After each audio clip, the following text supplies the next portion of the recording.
So, since we are under the auspices of the School of Business, I'm going to talk about commerce. And basically, the word commerce is very friendly because it means communion, interchange.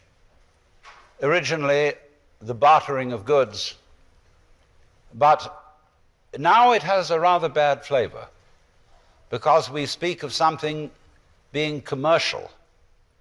And I wonder why that does have what we call a pejorative flavor,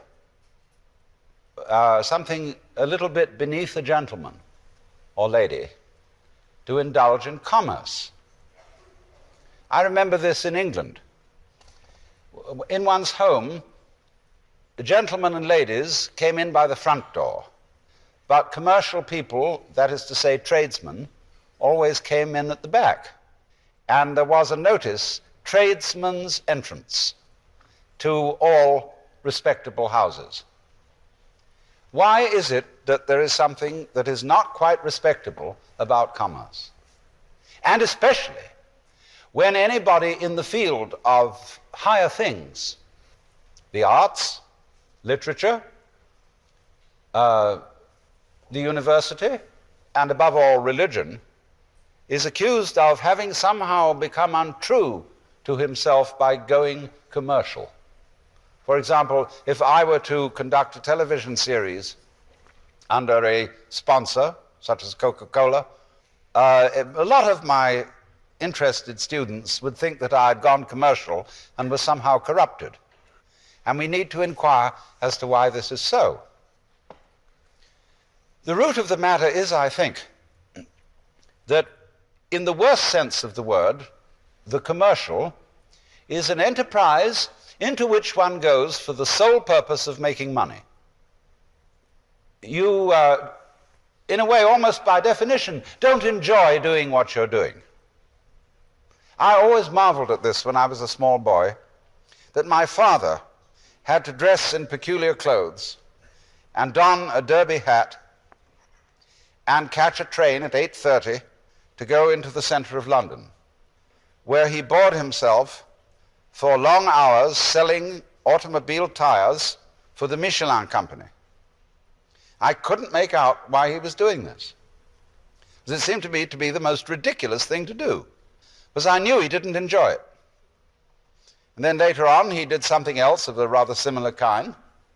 You know, it was all bookwork, accounting, and adding up figures, which are arid abstractions, unless, of course, you happen to love figuring, as some people love playing poker or chess.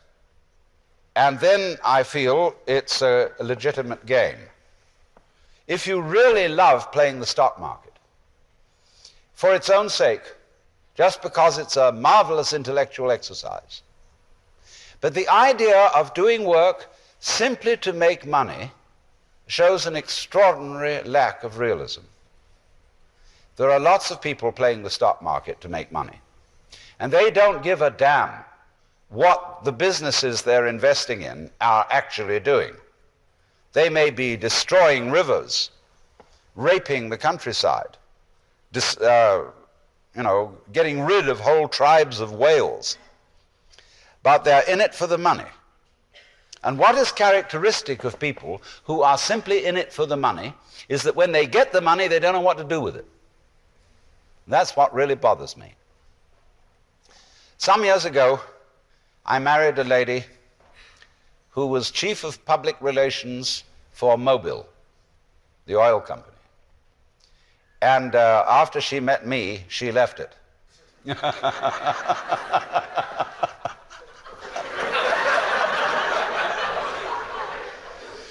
But she had good friends in the offices there, and one day she took me to meet some of them, and we all had lunch together in the director's dining room. Well, I had expected that the director's dining room of Mobil Oil would be a very superior affair. I expected to be served with the finest French wines, to have pâté de foie gras for hors d'oeuvre.